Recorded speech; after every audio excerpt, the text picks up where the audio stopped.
rincones más remotos de Colombia, donde el tiempo parece detenerse entre campos de cultivo y paisajes agrestes, existe una realidad silenciada que es la pobreza rural. En este video no solo definiremos el concepto de pobreza rural y cómo es medida y se intenta mitigar en el país, sino que también intentaremos adentrarnos a historias de vida de personas que diariamente tienen que luchar con la escasez, además de con innumerables impedimentos, incluso en aquellos rincones olvidados por las cifras. No es posible hablar de pobreza rural sin antes entenderla como concepto. Tal y como lo estableció la socióloga Patricia Jaramillo en el 2006, la pobreza se puede definir como una situación en la que se da una insatisfacción de las necesidades y requerimientos básicos de las personas. Esto responde a un desequilibrio social asociado a diferentes factores estructurales que influyen en esta problemática como características sociales, económicas, culturales y políticas. Por otro lado, en el libro Pobreza, que hace parte del proyecto Misión Rural en Colombia, Consuelo Corredor hace mención de dos visiones desde las cuales se puede abordar el problema de pobreza. En primer lugar, se considera que la pobreza es un problema social causado por las relaciones sociales, políticas y económicas de una sociedad, es decir, como si fuera un problema que deriva del entorno en el cual se desarrolla. En segundo lugar, está la visión de pobreza que se atribuye a un aspecto netamente individual, en el que se la entiende como una problemática relacionada con la incapacidad, la ignorancia y el ocio, es decir, como una cosa completamente inherente a las personas y el entorno en el cual se desarrolla. Por tanto, es también conocida como la cultura de la pobreza. Este último enfoque es desarrollado por Oscar Lewis, en el cual busca encontrar las causas de la pobreza en los mismos pobres y en sus formas de vida, desconociendo por completo la estructura económica, política y cultural de la sociedad en la cual se desarrollan. Por esta razón, ahondaremos en la primera visión que se tiene de pobreza, que es influenciada por su entorno y la que es discutida por Jaramillo y Corredor. Ahora bien, el término pobreza rural nace de la necesidad de abordar esta problemática destacando su multidimensionalidad y heterogeneidad, ya que la población catalogada como pobre en el país habita en su inmensa mayoría zonas rurales, y las estrategias y planes de mejora deben partir de las dinámicas propias de la población que reside en el lugar. Una vez dicho esto, es preciso señalar que existen múltiples factores que derivan de este tema según Patricia Jaramillo, como el crecimiento económico y desarrollo social, el desarrollo de seguridad alimentaria, el empleo y la sustentabilidad, cada uno imperativo en el entendimiento de la problemática en el territorio. En cuanto a crecimiento económico, se parte de una premisa con la cual concuerdan todos aquellos que estudian el tema de la pobreza, y es que el logro de los objetivos macroeconómicos de una sociedad deben contribuir al desarrollo de acciones que permitan el mejoramiento del bienestar de los individuos que conforman dicho grupo social. Básicamente, el crecimiento económico es un medio, más que un fin. Por otro lado, el desarrollo de la seguridad alimentaria, a grosso modo, refiere al proceso por medio del cual se logrará que todas las personas de una comunidad tengan acceso a alimentos nutritivos, seguros y suficientes para cubrir sus necesidades nutricionales. Sin embargo, ese es un tema en el cual no se hará mucho hincapié. En cuanto al empleo, es evidente el rol tan importante que cumple en la definición de la pobreza, pues los factores causantes de desempleo deben constituir ejes centrales en la discusión sobre la pobreza y las políticas que se deben implementar para mitigarla. Aunque difícil, es necesario reconocer el trabajo del campesino como un empleo a pesar de la naturaleza de los procesos productivos que se llevan a cabo en el campo. Y aquí es preciso mencionar que el empleo rural en Colombia ha sufrido una tercerización, y esto va de la mano con el aumento en la tasa de masculinidad entre los trabajadores del sector, en el porcentaje de aumento de trabajadores con más de 40 años y de personas sin educación, en contraste con todo lo referente al sector no agropecuario como salvoconstrucción, transporte, entre otros. Finalmente, la sustentabilidad está estrechamente ligada a posturas éticas y culturales en las cuales la calidad de vida humana y el bienestar colectivo son los pilares fundamentales, pues habla del aspecto ambiental y cómo el hombre se relaciona con la naturaleza para producción y reproducción de bienes que estén a su servicio, todo sin desconocer la conexión existente con la estructura básica de una sociedad que hemos venido mencionando, procesos económicos, políticos, culturales y sociales. La forma en que se ha abordado el tema de la pobreza ha sido a través de métodos que miden la calidad de vida y el nivel de ingresos suficientes para subsistir. No obstante, es importante tener en cuenta lo subjetivo que el concepto de la pobreza puede ser. La relatividad de este concepto puede contextualizarse al potencial económico y la capacidad adquisitiva de la población en cada territorio. Las condiciones en las que es posible desenvolverse en un lugar determinan lo que resulta ser un lujo, o lo que marca aquella diferencia entre lo que es el privilegio o su ausencia. ¿Puede considerarse pobre una familia que no puede permitirse un carro? En algunos países en que los carros sean aún el lujo de los ricos, la respuesta sería no, pero quizás sería un sí en algunas comunidades de países como Estados Unidos. Así entonces, para poder medir la pobreza, primero debes aterrizarla a un lugar y tiempo determinados. Para esto se ha recurrido entonces a indicadores que comparan el nivel de vida con el estilo de vida imperante en la sociedad. De acuerdo con el DANE, el índice de necesidades básicas insatisfechas es un indicador que señala la carencia o insuficiencia por parte de un hogar en una de las siguientes necesidades básicas: vivienda con materiales adecuados, servicios públicos de acueducto y alcantarillado, nivel de bajo hacinamiento, es decir, menos de 3 personas por cuarto, un bajo grado de dependencia, es decir, menos de 3 personas a cargo de cada trabajador del hogar con educación, y niños entre los 7 y los 11 años con asistencia escolar idónea. Ahora bien, llevando esto al contexto rural, es necesario tener en cuenta otros factores determinantes, como lo son el acceso a vías en condiciones adecuadas dentro de municipios y entre estos y otras ciudades, así como el acceso rápido y o inmediato a instituciones de salud dignas y con las herramientas suficientes para atender las emergencias y necesidades básicas de los ciudadanos.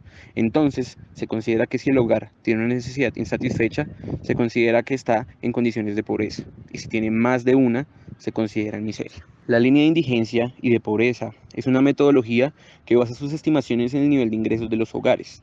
Desde esta perspectiva, se identifican como pobres extremos aquellos hogares que carecen del ingreso mínimo necesario para adquirir una canasta alimenticia que satisfaga los requerimientos nutricionales básicos diarios, tales como 2.200 calorías, 62 gramos de proteínas, así como las necesidades de calcio, hierro, tiamina, riboflavina, niacina y vitamina C. El valor de esta canasta alimenticia se conoce como la línea de indigencia. Por otro lado, la línea de pobreza representa el costo de una canasta básica de bienes y servicios.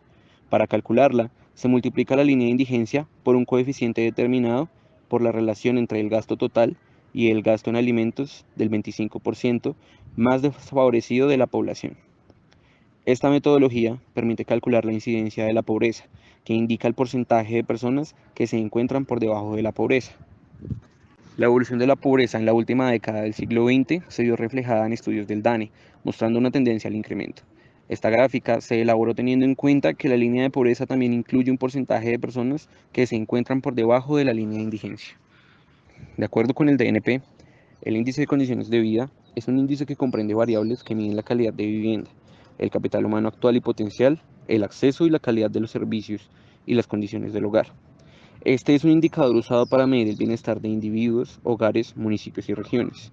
El índice parte de cero y aumenta según sean mejores las condiciones de vida del hogar. Este hace un estudio desde el colectivo del hogar y no como algo individual, y lo cuantifica a través de puntajes ponderados otorgados a diferentes variables que determinan un factor influyente en el bienestar de los hogares. La forma en que se cuantifica este índice es a través de la ponderación del puntaje otorgado a cada factor, y cuyo peso en el puntaje final se mide de la siguiente manera. Se tienen en cuenta las categorías con mayor puntaje de cada variable perteneciente al factor y se suman los valores correspondientes a las categorías seleccionadas para luego dividir esta suma en el mayor puntaje del ICB posible, el cual es 100.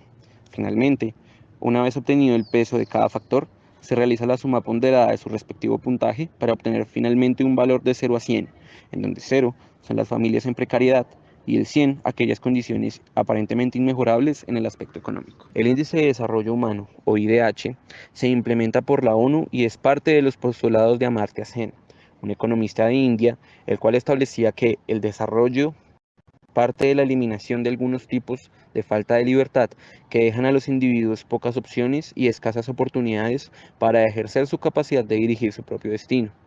Entonces, el IDH consiste en la medición de aquellas opciones y libertades que posee cada individuo, contextualizándose a lo socialmente aceptable y a aquello que resulta posible en el espacio y tiempo específico en el que se desenvuelven las personas. Este indicador se basa en 3 pilares esenciales: la esperanza de vida, el logro educacional y el Producto Interno Bruto per cápita. Estos 3 valores cuentan con un peso respectivo de 1/3 cada uno para un valor final entre 0 y 1, en el que la cercanía al valor a 1 indica mayor número de oportunidades y la lejanía a este todo lo contrario. El coeficiente de Gini mide la inequidad o la desigualdad. Con desigualdad se entiende que se está hablando de la distribución de los factores de bienestar como el ingreso, la propiedad, el acceso a los recursos, entre otros productos de una sociedad. siendo esta inequidad el problema más notorio de la pobreza de un territorio, ya que la mayor parte de los ingresos y lo producido por un grupo de individuos se concentra en una minoría que es representada por los ricos y privilegiados de determinado lugar. En el mundo, de los 23 billones de dólares que se producen, solo el 20% se quedan en los países pobres, a pesar de que estos albergan el 80% de la población mundial. El coeficiente de Gini varía entre 0 y 1, mostrando mayor desigualdad mientras más se acerca a este valor a 1, y menor cuando más se acerca a 0. Si una sola persona acumulara toda la riqueza que se produce en el coeficiente, sería 1. Pero si cada una de las personas consideradas obtuviera la misma proporción, entonces este sería 0. Finalmente, como el termómetro esencial en la medición de las condiciones de pobreza de las poblaciones, se encuentran nuevamente las mediciones objetivas. Estas hacen referencia al sentir de las personas responsables de la economía en los hogares y cómo éstas se autoperciben respecto a la relación que yace entre su capacidad adquisitiva y sus responsabilidades y egresos en general. Esta se mide a través de las personas cabeza de familia o los principales actores económicos de cada una de ellas y cada uno de los hogares que componen cada uno de los territorios que comprenden un país, y su impresión acerca de si se sienten en condiciones de precariedad, escasez, vulnerabilidad o pobreza. Todo esto teniendo en cuenta no solo las necesidades básicas de cada familia, sino también aquellos factores supuestos a influir o impactar dicha condición, como lo es la efectividad en la intervención de los administradores y entes gubernamentales, como en el caso de los programas de respaldo económico. En primer lugar, el libro Explorando sinergias entre protección social y fomento productivo rural en América Latina, en su trabajo por reconocer las estrategias que se han implementado o en su defecto modificado para llegar a determinado fin, agrupa las intervenciones de desarrollo en dos tipos, que en primer lugar son DR, proyectos de desarrollo rural encaminados a mejorar las condiciones productivas de los agricultores, y por otro lado las TMC, o también conocidas como transferencias monetarias condicionadas, que son aquellas destinadas a mejorar las condiciones de los hogares campesinos mediante programas de protección social. Este libro recibe el nombre de Sinergia, puesto que al implementar las dos tipos de estrategias, se percibe que un programa puede potenciar el aprovechamiento del otro y de forma conjunta ayudarán a mejorar las condiciones de los hogares de forma más efectiva. Se mencionaron los programas evaluados en Colombia, señalando a cuál de las dos intervenciones pertenece. En primer lugar, se habla de programas como asistencia técnica, financiación de activos, promoción del ahorro y otras dos en las cuales se dará hincapié más adelante. En primer lugar están las oportunidades rurales, que hace parte de los programas que se realizan de desarrollo rural. Este se está implementando desde el año 2007. Busca incrementar el empleo y de esta forma los ingresos de las familias más pobres. Y para esto se encarga de mejorar la competitividad e integración a los mercados de las microempresas rurales o de los pequeños productores. El componente base de este programa de desarrollo rural es brindar apoyos fiscales directos a los microempresarios que les permita generar la contratación de asistencia técnica, logrando con esto aumentar la capacidad productiva. De la mano con este programa está la necesidad de proporcionar acceso a crédito y a programas de generación de ingresos y a mercados para promover la economía cooperativa y la asociación de pequeños productores, condiciones que están de manifiesto en el acuerdo de paz que se firmó con las FARC en el año 2016 en La Habana, Cuba. En el libro se habla de que el impacto de este programa se evidenció en el año 2011, cuando se realizó una evaluación de medio término del programa con una muestra de 1.000 hogares, incluyendo 700 hogares tratados por el programa y 300 de control. En general, la evaluación encontró impactos positivos pero transitorios sobre los ingresos, las ventas de la producción y el acceso al sistema financiero de los hogares beneficiarios. Entre los impactos positivos y permanentes se encontró un efecto sobre la adquisición de activos productivos. No obstante, en la medida en que este no se tradujo en un aumento en la producción de los hogares beneficiarios, es posible intuir que el programa fomentó la adquisición de reposición y no la formación neta de nuevo capital productivo. El segundo programa del cual se va a hablar es Familias en Acción. Este es un programa de transferencias condicionadas que se basa en brindar un complemento monetario al ingreso de las familias pobres y vulnerables, garantizando la formación de capital humano y el mejoramiento de las condiciones de vida. Actualmente y desde el 2012 es una política de Estado y un derecho de la población pobre y vulnerable del país. Se entregaron transferencias condicionadas a partir del año 2000, cuando empezó a ejecutarse el proyecto. Actualmente, Familias en Acción trabaja con dos tipos de transferencias condicionadas que son, primero, un subsidio bimensual por cada miembro del hogar menor de 18 años que estuviera estudiando mínimo 80% de las clases. Y segundo, un subsidio por cada menor de 7 años condicionado a la asistencia de controles de crecimiento y desarrollo. Posteriormente, se definieron 3 grupos de familias como población objetivo. Primero están las familias en situación de pobreza pertenecientes al nivel 1 de CISBEN. Segundo, están las familias víctimas del desplazamiento que se encuentren inscritas en el Registro Único de Víctimas. Y tercero, están las familias indígenas y afrocolombianas en pobreza extrema. El impacto que se registra de este programa en el libro del cual estamos hablando es que este generó impactos positivos en áreas rurales y urbanas sobre las tasas de matrícula y de asistencia escolar, en la probabilidad de completar la educación secundaria y en el estado nutricional de los beneficiarios expuestos al tratamiento. Con el objetivo de adentrarnos a la problemática de la pobreza rural, acudimos a las experiencias de personas que han vivido o evidenciado de cerca la escasez y el olvido. Sin embargo, esta vez no nos dirigimos a esos territorios comunes que inflan las estadísticas y dejan a muchos en preocupación. Esta vez nos dirigimos a Caqueza y sus veredas y municipios aledaños como Quetame, que se encuentran en el camino que conecta a la capital con el oriente del país. Esto aún pertenece al departamento de Cundinamarca, pero sus niveles de pobreza han venido incrementando en los últimos años y sus repercusiones se han visto muy marcadas en el pequeño productor del territorio. Mi nombre es Pedro Quevedo, soy de Caqueza, Cundinamarca. Voy a contar mi perspectiva sobre eh, lo que es la pobreza en el oriente de Cundinamarca, más enfocado hacia la pobreza en el pueblo de Caqueza. Bueno, el pueblo de Caqueza es bastante conocido como por por ser un lugar de paso de la vida al llano. Es destacado bastante por su gastronomía, especialmente por el piquete, el pan de sagú, la morcilla, las papas con su rapa. Em, pues la base de todo esto es el cerdo, pero paradójicamente las producciones de cerdo no son tan amplias en, en el pueblo. Eh, Yo, según entiendo, muchas de las producciones de cerdo en el pueblo, pues fueron como se retrayeron a causa de pautas no muy alcanzables postuladas por instituciones como el ICA, donde pues se dieron cuenta que los productores no contaban con las instalaciones adecuadas y un manejo adecuado que pues podía afectar a la larga a estos animales. Em, Considero además que no solo la pobreza como la carencia de dinero o la tenencia de tierras, sino también la capacidad y la garantizar la extracción de estos productos al mercado y garantizar sanidad. Esto es referente, digamos, al matadero. El pueblo no cuenta con un matadero.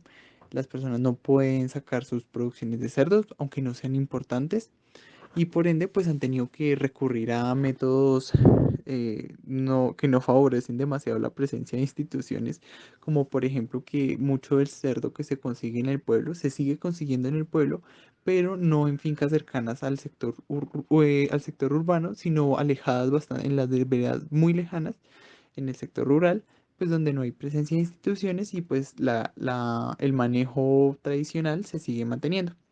Entonces, Em, ¿qué pasa?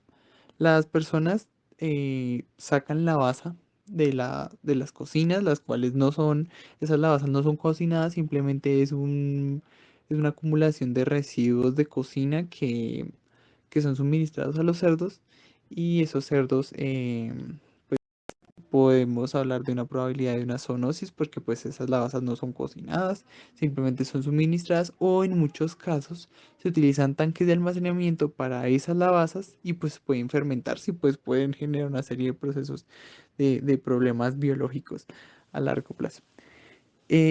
Por otro lado, algo que afecta bastante a la región es el hecho de una mala suministración del agua.